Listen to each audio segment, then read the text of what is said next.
The Lakers lose once again.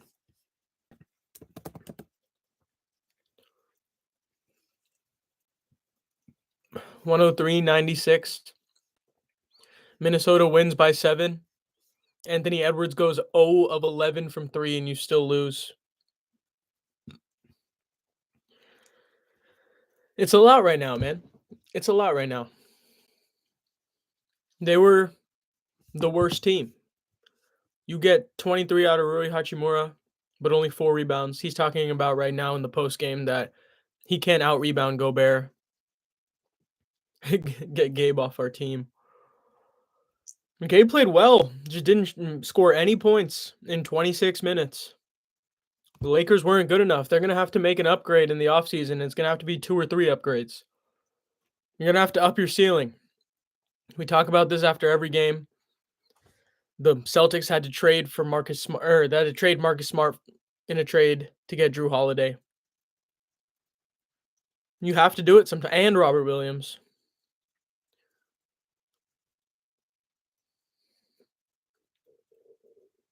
I guess it was Brogdon. That's crazy. That's crazy. Luka Doncic gives you 28, 9, and 7. But it just felt not enough with his defense, the defensive inferiority out there. He can't guard anyone. He fouls if they're by him. He hustled a couple times, but he's not consistent. And no matter how well you play on offense, if you're giving up that much on defense, sometimes you may think someone's right about you. Austin Reeves, the worst stretch of basketball I've seen him play since being a rookie. 6 turnovers, 4 fouls, -9, 12 points, 2 of 10 from 3, 5 of 14 from the field. Never got comfortable this series. Obviously, he missed one of the go-ahead threes in last game and the game-tying 3 at the buzzer. But Jaden McDaniels clamped him. Anthony Edwards clamped him. He looked outmatched physically out there. Dorian Finney-Smith finally goes 3 of 5 in a game, but 1 of 3 from 3 again. Just feels that he was averaging no more than 1 3 per game. Didn't get enough. Lakers had their best games this year when Dorian Finney-Smith hit multiple threes and Gabe Vincent hit multiple threes. Rui Hachimura, 9 of 16, 5 of 8 from 3. Pretty much your only consistent three-point shooter today. Rudy Gobert, 27 and 24, as Kyle Gold says. The Lakers were just too small. No size. No ability to hang with this physical team. Julius Randle, 8 of 16, he was comfortable. He was comfortable the whole series. It was too easy for Julius Randle.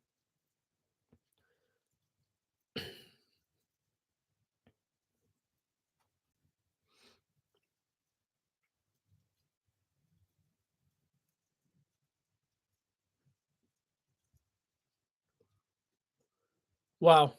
Guys, I had to pause for a second to read this quote. LeBron alluding to the fact that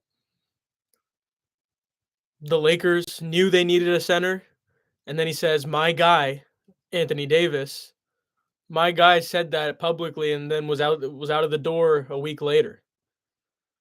LeBron may not be staying, guys. LeBron may be upset with how this has gone. It's been clear that we've needed a center since before Anthony Davis. If you have Anthony Davis in this series, you're winning this series. But the argument always comes back to, would you have made it here because of his injury? Maybe not. Maybe you're in the play-in. Maybe you're facing OKC, although the Lakers did well against OKC with AD. But you have bad habits from Luka Doncic on the team right now, and he has to go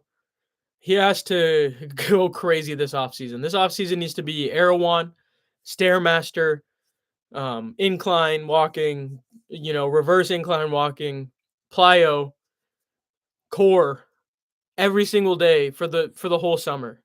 And Austin Reeves needs to go to the same gym, but get protein powder involved, get heavy lifting involved, legs. These guys aren't they're not athletic enough. They're not physical enough. They're really good skill players. But when they face someone that outmatched them physically, it was ugly. Minnesota, one of the worst matchups for the Lakers possible this year. But still, you gave away 3 games. The Timberwolves gave you a chance to win tonight. They gave you a chance to win in game 4. They gave you a chance to win in game 3. You had the opportunity to go out there and take care of business 3 times in a row, but you thought that you were way better than you actually were. And whenever there was a chance to tie the game or go up, the Lakers couldn't hit the shot, the timely shot that you need in the playoffs that a guy like KCP hit in 2020, that LeBron would hit routinely in 2020, Anthony Davis, Danny Green every series except for the last 2, Markieff Morris against the Rockets.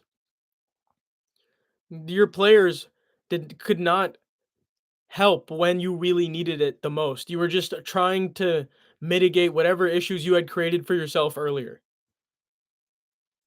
I pick 10 LeBrons versus Gorilla. Need a big, broski. 100%. You need a big. Mark Williams is trolling the Lakers completely heavily right now on Twitter and Instagram. And there are a lot of Lakers fighting back on that. A lot of Lakers fans fighting back on that. But it's depressing. This has been the most depressing Lakers series I have ever seen. It's since Denver.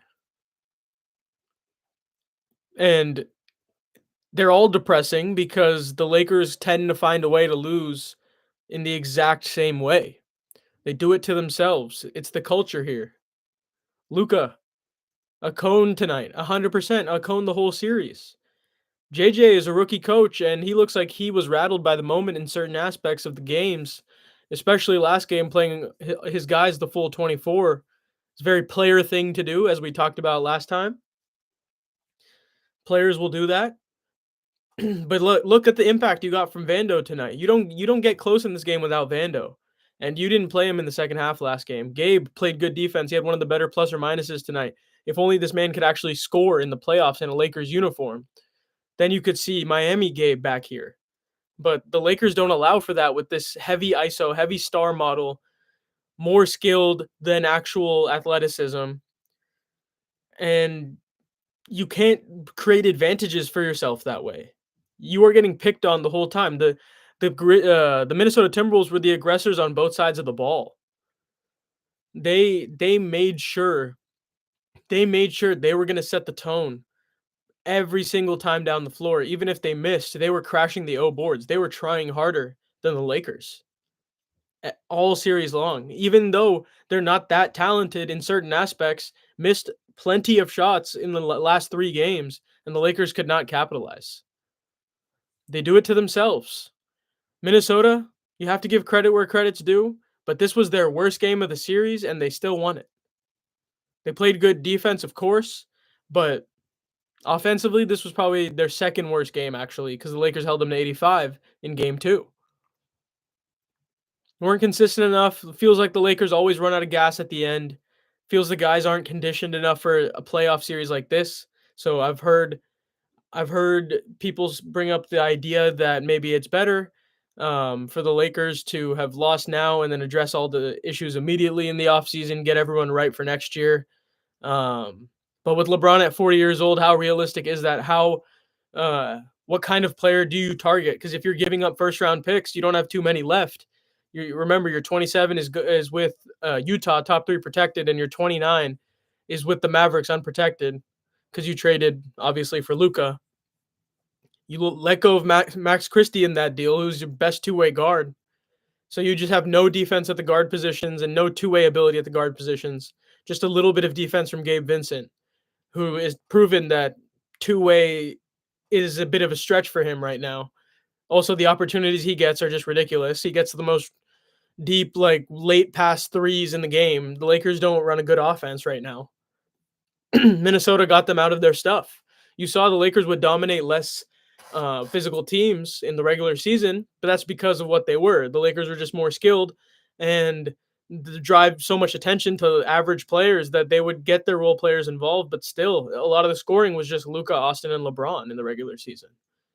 The scoring was not balanced. You didn't see Dalton connect once this series except for one garbage time minute. You didn't see enough Vanderbilt in the right positions. He didn't start guarding Anthony Edwards until this year. I mean, until this game. You had him on Randall, which is a mismatch, but if you have him on Edwards, that provides a lot of issues for him. And Edwards ends up going 0 of 11 from three with a lot of Vando on him. And you can argue maybe Ant wasn't even going that hard. It's almost like he tried to spare you, but the Lakers still couldn't stop tripping over their own feet.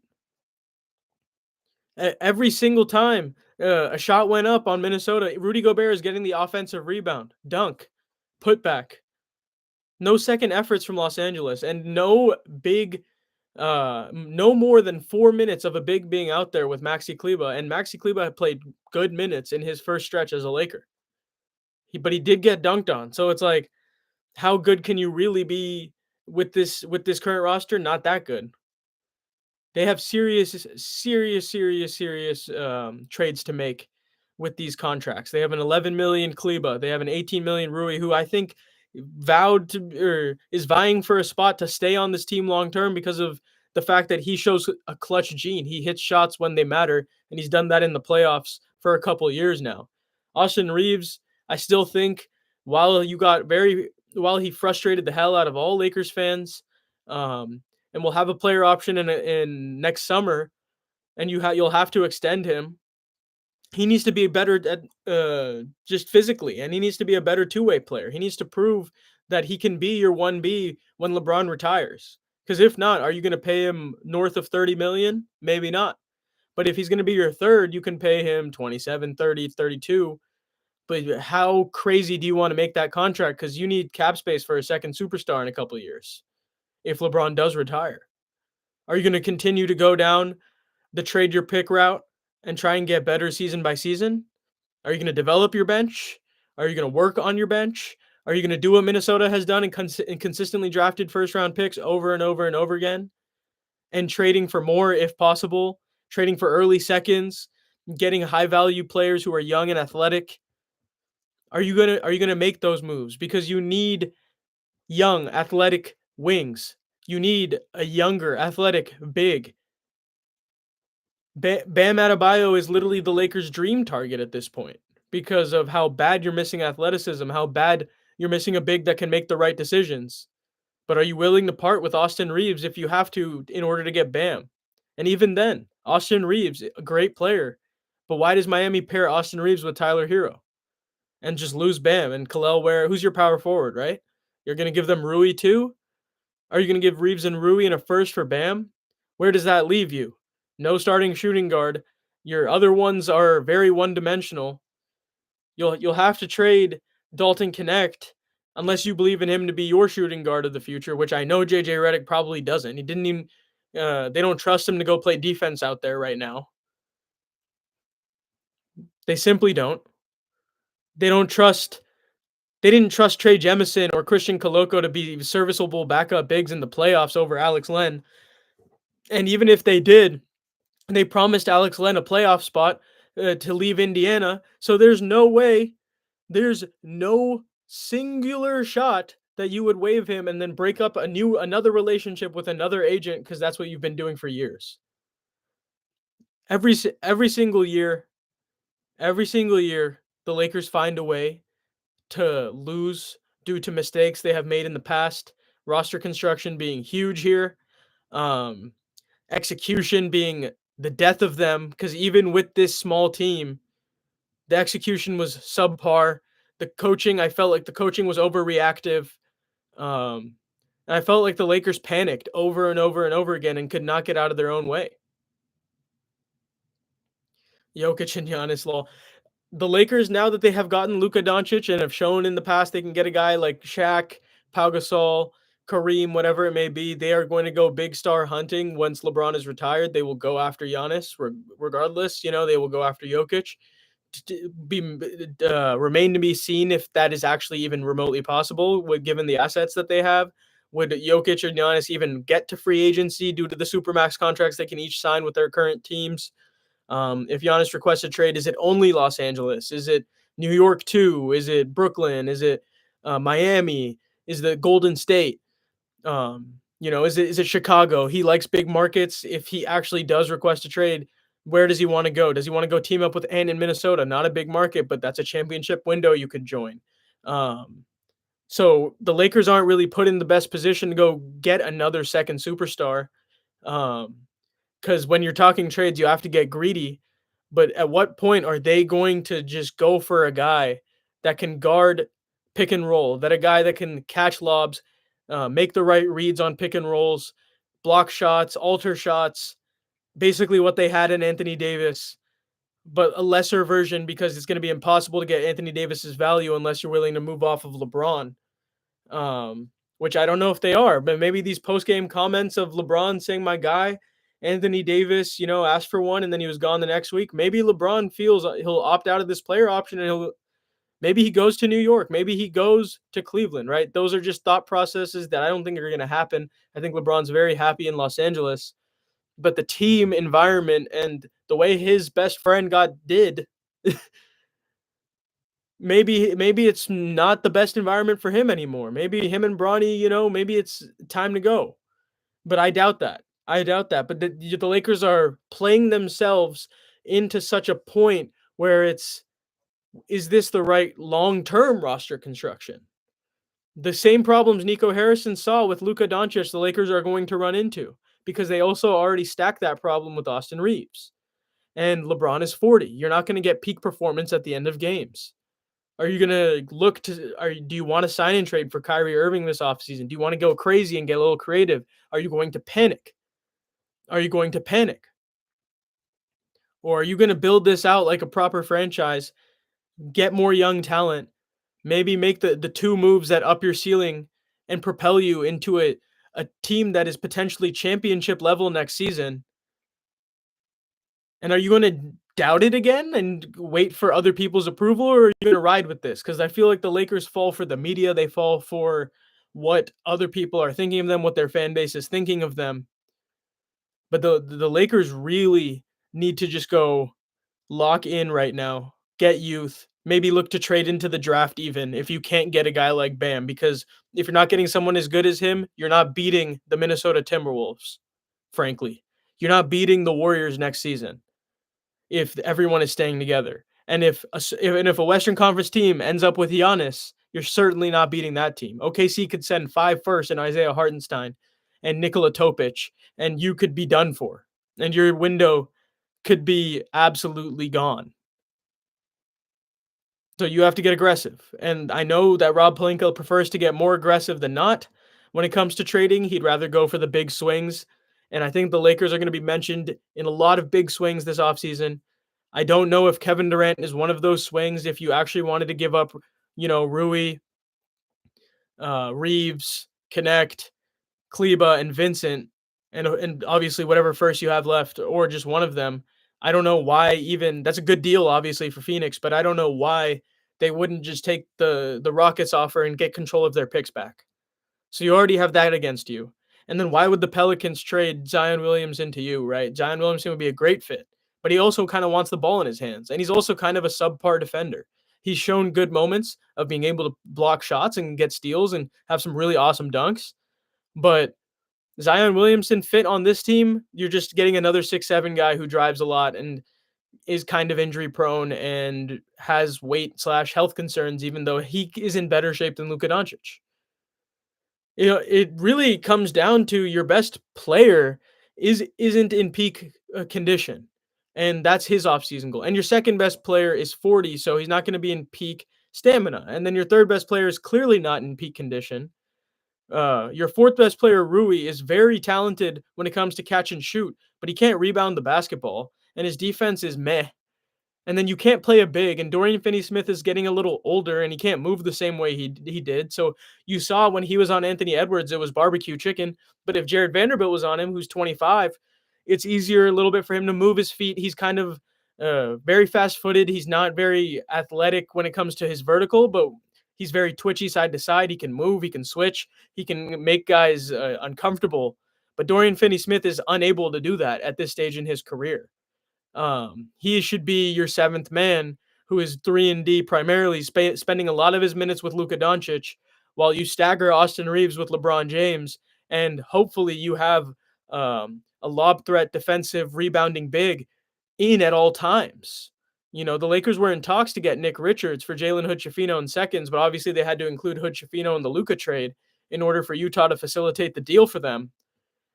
But Day'Ron Sharpe was also a conversation, like if the Lakers could look to trade Shake Milton for a cheap center on at the end of someone's bench that isn't getting enough run, that would be nice. But there's not too many guys besides like Duop Reith who are available at 2 to 3 million. You will have to stack up Kleba. You will have to stack up one of Dalton Connect, Rui, or Gabe or Vando if you really want to get someone of value, because you need to give value to get value. And I know the Lakers are going to prioritize that, but how committed are they to this group? How committed are they to their 3-and-D current players?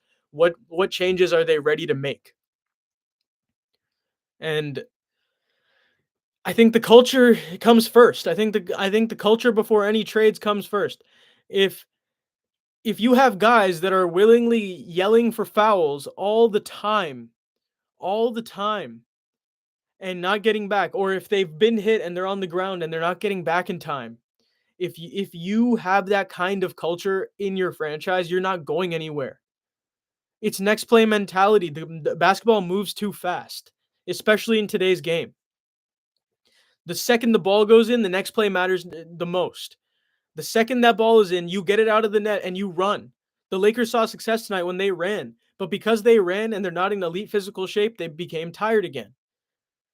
And when it came down to it, they would either box out or not at all and still not get the rebound no matter what. They're just smaller. Is Rui and Gabe, or Rui and Kleba, or Rui, Dalton, and Milton for Claxton? Is that going to set you off to the next level? Probably not. But you would have to get a great deal for Kleba and Vincent and a first at 22 million. You better not go get DeRozan with that, because that's not going to send you anywhere. Not now, not at this stage, not at 35 years old. And those are the offers you've set yourself up for, because you are not in a good position to get an elite wing and center. It's going to be one or the other, or it's going to be good versions of both. It's not going to be Drew Holiday and Porzingis. It'll more be like 4 overalls less of each guy. And is that worth it?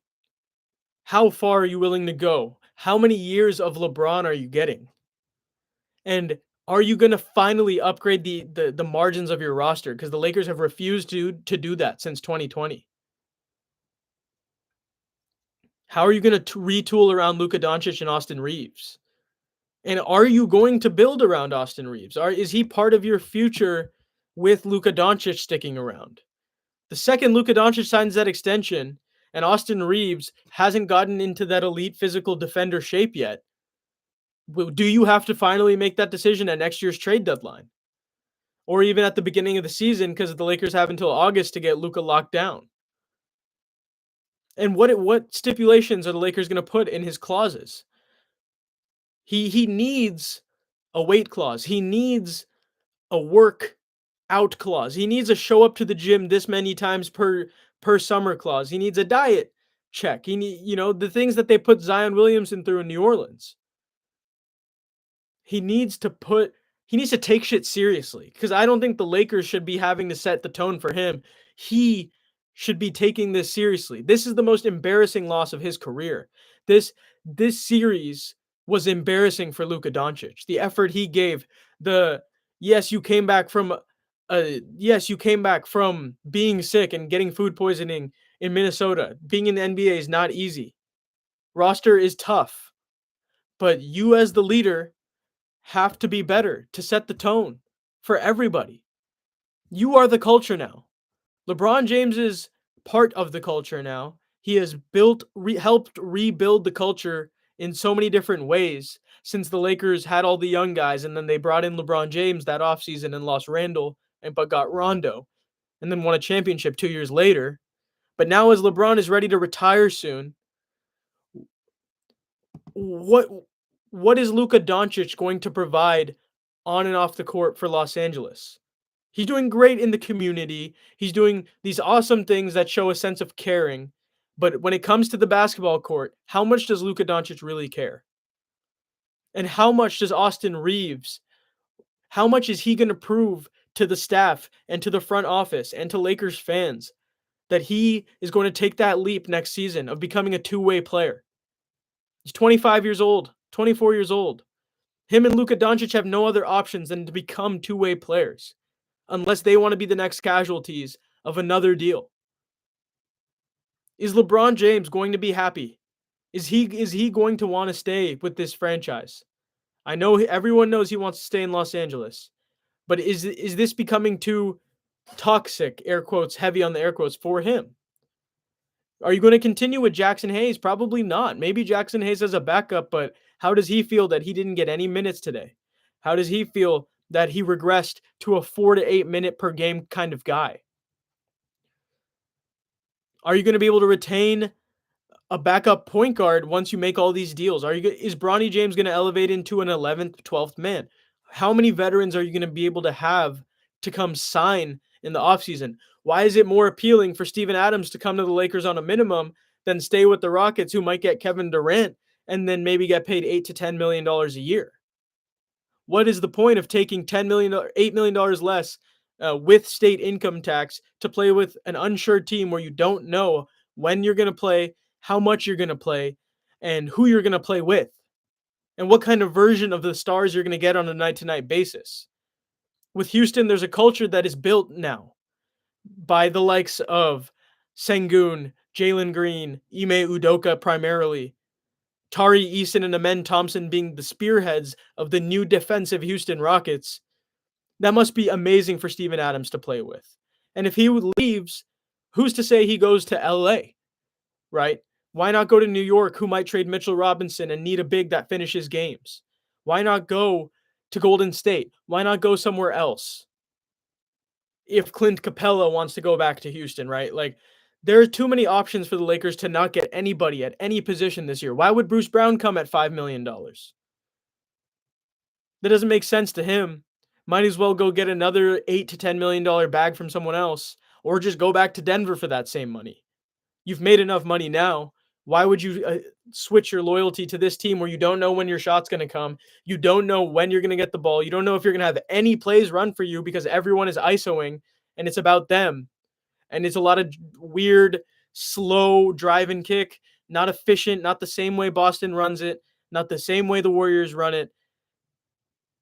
The Lakers' sense of urgency on the court is not very attractive, in my opinion, to other players right now.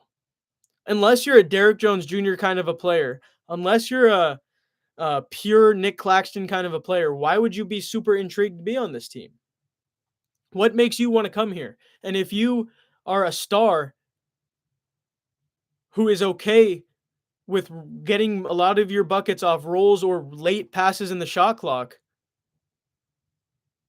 welcome. Welcome. Please come on through. The Lakers have a culture change to make this offseason. And I think we all are in agreement. I completely agree, Crazy Horse, to think they gave up AD, who is the culture I am currently describing. I just, like, if you had a more aggressive version of Anthony Davis, does that trade happen? If you have, and Anthony Davis dropped 42 and 20 against Houston, against Charlotte the game before he got traded.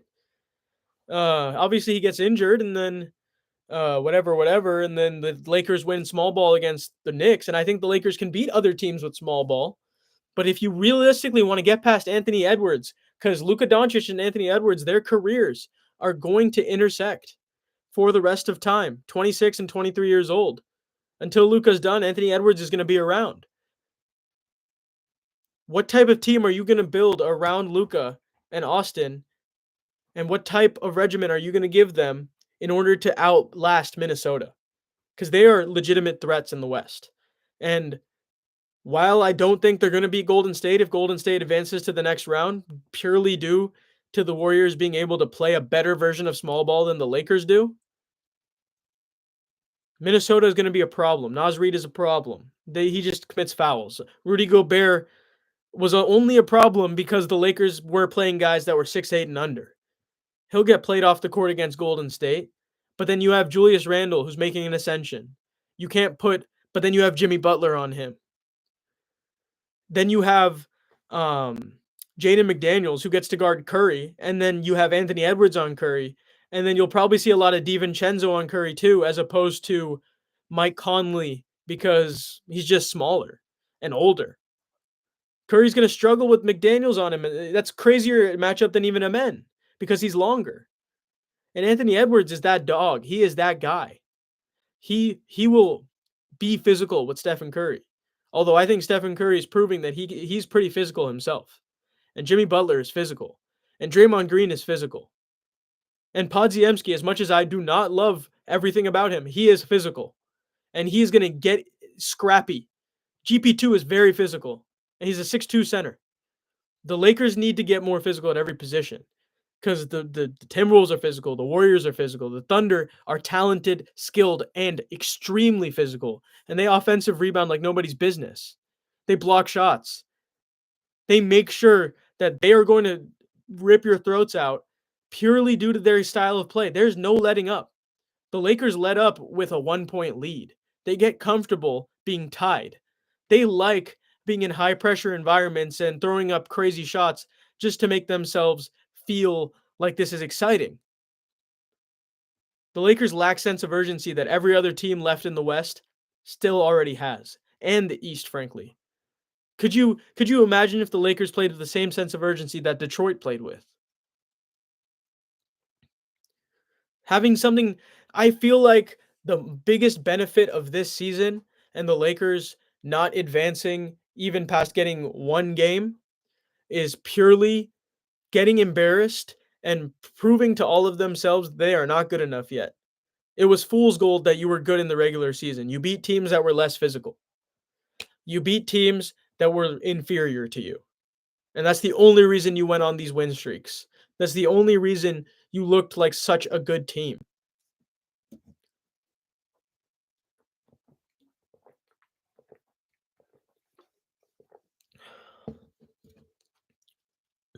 Is that Jamal Murray?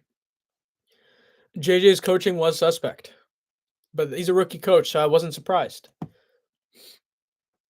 Yeah, no big, no depth. You will get cooked. Should have let Braun and Luka get some rest game 4. True. Golden State is beating Houston well. It felt a lot like it was Lakers Timberwolves, where it's very close for all the games, but today Houston got the best of them. That was really huge for them, but I don't see the Warriors losing in San Francisco. But if they do, Minnesota will have a better chance to advance to the Western Conference Finals against, obviously, I think Oklahoma City. But Denver, if they advance, Jokic is that wild card. He is the best player in the NBA. What did LeBron just roasted Rob? Yeah, let's get into the post-game stuff, guys, because we've had enough talk about how much this fucking sucked today. We've reached a point in the live where we can say one swear word because we are after 30 minutes. All right. I asked Jovan Buha, I asked LeBron if the Lakers centerless play style eventually caught up to them this series. His response in a joking tone. No comment. My guy Anthony Davis said what he needed and he was gone the following week. Things to watch via Bobby Marks. What to watch? The future of LeBron James. The Luka Doncic extension options. The front office. Expiring contracts and draft assets to improve their rosters. The Austin Reeves extension. Their roster resources. In the draft, they have a second-round pick. They have one tradable first, which is the 2031 first, and 5 pick swaps they can offer. They have sweet spot contracts, 10 players between $2 million and $18 million, and they have apron flexibility. So they can get a deal done.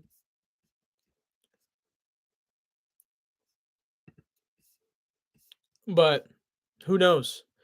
Anthony Edwards said, "We beat the best player in the world, the best player ever," while sitting on the podium with Naz Reid. Lakers say, "Here's to the best fans in the world." LeBron was absolutely joking, is what Claire DeLune of MPLS is saying. Yeah, no, he's not the best. I'll try and take it easy on the Clippers tomorrow, guys. I know I kind of popped last game like 40-something, so that's my bad.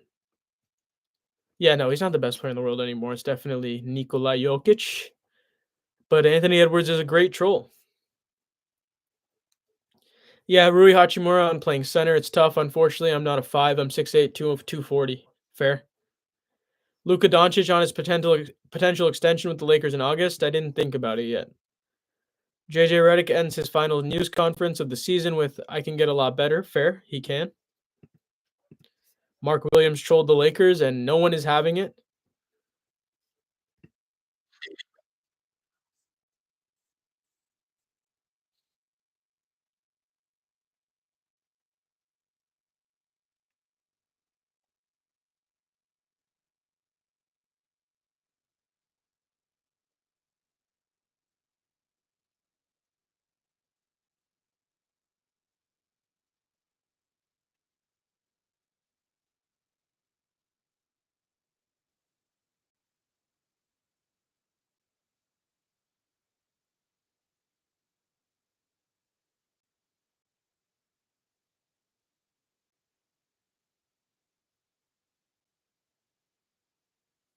That's funny, but it does just feel like maybe LeBron's motivation.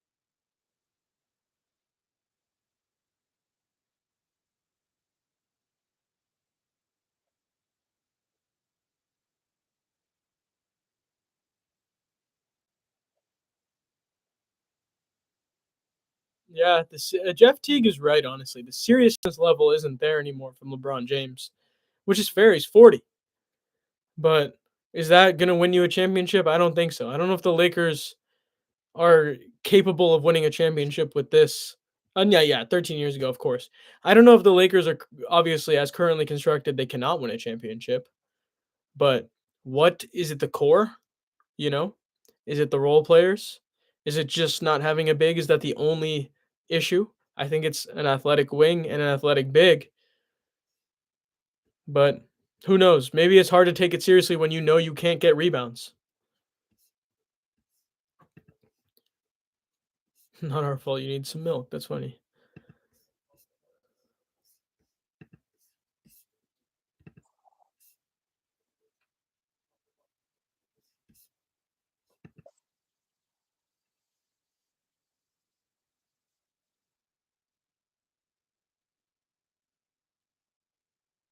That's Luca on his back. Yep, being a Lakers fan is not for the weak. That's for sure.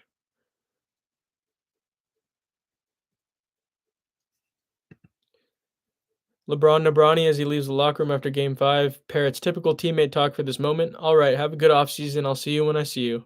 That's funny. He'll see him tomorrow.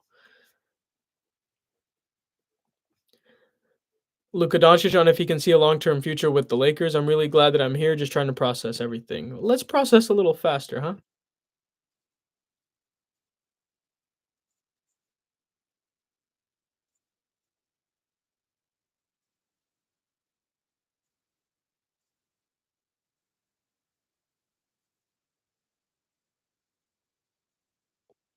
He did finish with 24 rebounds.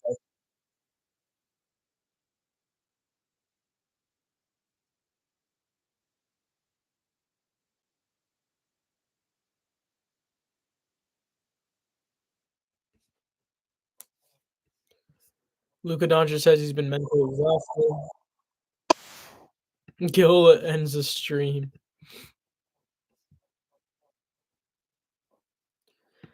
Yeah, Rui probably did save his role this year, guys. Um, crazy, crazy. It's hard to process everything that happened today. I felt like the Lakers just embarrassed themselves. Everyone is at stake. Everyone can get it. Like everyone disappointed today. It is a full team loss. No matter how hard you played, how hard you didn't play, it's on every single player, every single coach. The execution wasn't good enough in the clutch. It wasn't good enough throughout games. The gameplay was too casual from everybody. Everyone's got to get in better shape, and they have to make these serious upgrades as we keep talking about. I'm just watching a video from Luka Doncic last year, scoring 47, 12, and 7 against the Rockets. But are you going to be able to do that against some athletic, higher stakes in higher stakes games against more athletic guys? Yep, get a center, at least two playable centers. That's always been the plan, but you never listen. He never listens. Even with AD, that was the plan. But now with Luca, that is the necessity. You can't survive without a big next year. Steven Adams prayed to the gods that he signs for the minimum. Yeah, I am a Lakers fan. I am a Lakers fan. From birth. Seen Kobe, Pow,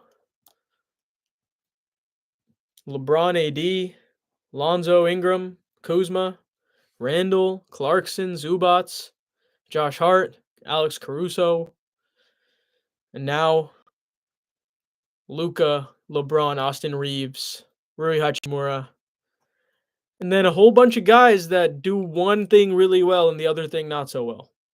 In Dorian, in Vando, Gabe, Jackson Hayes, Maxi Kleba, who's going to be an important guy for the Lakers this offseason when it comes to trade talks with $11 million. There are a lot of options for the Lakers. There are a lot of options for the Lakers this offseason when it comes to trades. We're going to make a trade video and give the best options for them now that the season is done for the Lakers. Obviously, a lot of fun playoff basketball to continue. The basketball just gets better and better. Even though the Lakers had tough times with the refs, I felt that their reliance on calls started to become evident this season, especially towards the end. And it felt like they lost sight of what was making them so successful in the beginning. Someone in the chat earlier said Austin Reeves is not just a spot up 3-point shooter, he's a primary ball handler, and he absolutely is. And in order for him to be maximized, he needs to split reps with Luka.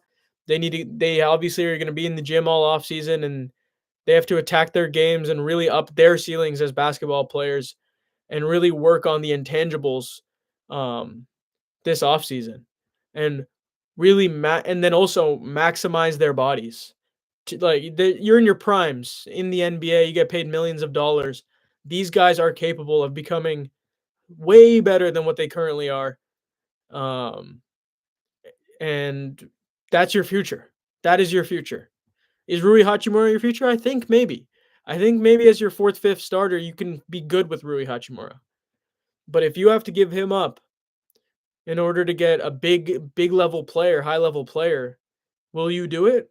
Is your four man who replaces him going to be good enough? Is it LeBron going to move back to the four? Are you going to find an athletic wing like a Derrick Jones Jr. type player on the cheap?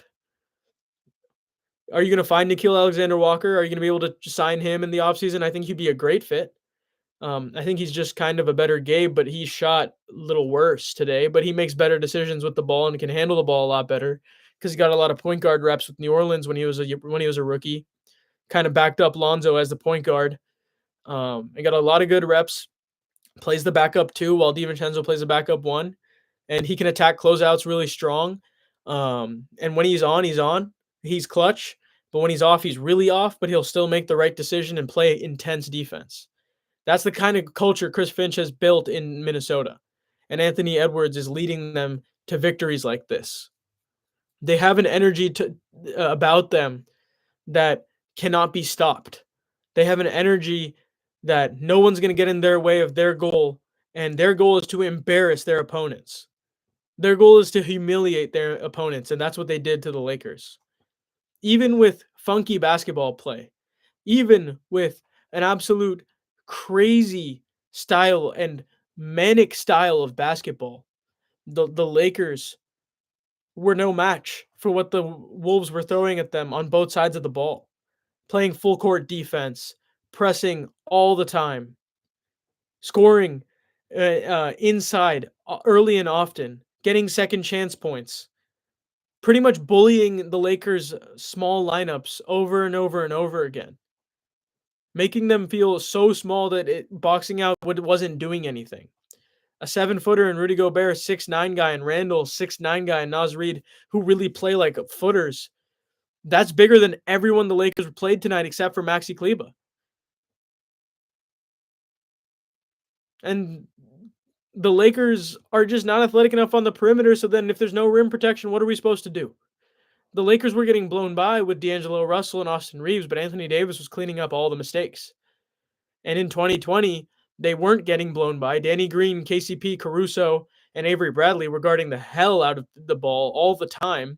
And if somehow magically the defense was broken down, Anthony Davis, Dwight Howard, and JaVale McGee are blocking that shot. LeBron James in his prime is blocking that shot, stealing the ball, reading the passing lanes. In order to win a championship in this league, your three best players need to be in their primes, and 4 and 5 need to be experienced and juggernauts. Look at the Celtics starting lineup. How do they not repeat this year? The only way they don't is if OKC figures it out the same way the Celtics did last year. If they can use the size that the Celtics kind of have, but don't have as much as OKC does, if that is the difference, who's going to be better, Shea or Tatum or Jaylen Brown or Jalen Williams? Can Derek White and Drew Holiday stop Shea? Possibly. Maybe. But Jalen Williams can get off. The issue with the Celtics is they can switch everything. Everyone can guard. Everyone can score. Everyone can drive. Everyone can kick. Everyone can dribble. Everyone can shoot. The roster construction of those teams is perfect. And that will be the NBA Finals this year. And if any of us thought that it wouldn't be, it's because we were fans of our teams and we're just rooting for them heavy and hoping for the best and being overly optimistic.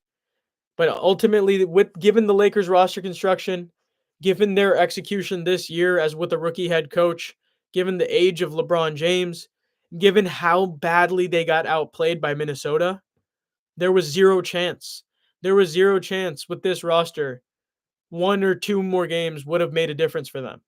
They were going out sad against Minnesota 100 times out of 100. And that's it for tonight, guys. It's depressing. We're going to sit with this one for a while. I have a full offseason plan that I've gone through so many different times of what the Lakers should do. And we're going to do a consolidated video of that. And I'll get that out to you guys. And we can go ahead with that because right now we have to stew in the depression, stew in the sadness, acknowledge it. The Lakers let us all down tonight. They fell on themselves over and over again, dribbled it off their own feet. Austin Reeves literally dribbled the ball off of his foot tonight, and that was painful to watch. He just couldn't handle the pressure of Minnesota, and that is painful when your favorite player does that. And the Lakers' biggest bright spot of the season, besides the Luka trade in Austin Reeves' ascension, falls back to a level that you never thought you would see again from Austin Reeves.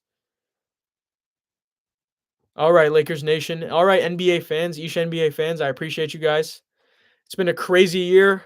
The Lakers have given us an opportunity to re-love what goes on here. We will be live again for a surprise playoff game at any point. And our videos coming out. Videos are going to come out on who the Lakers should trade. Maybe should they trade into the draft? Should they look at Kadeem Malawach from Duke? Should they look at Derek Queen from Montverde and Maryland? Do they have the ammunition to go get one for Flag? Probably not. Are they going to go after a guy like Claxton? Are they going to go after Kevin Durant, who they have been linked to? Are they going to go find that Derek Jones Jr. kind of a player? We will get into it next time, guys. It has been a great season. Disappointing way to end. But I will see you guys next time. Peace.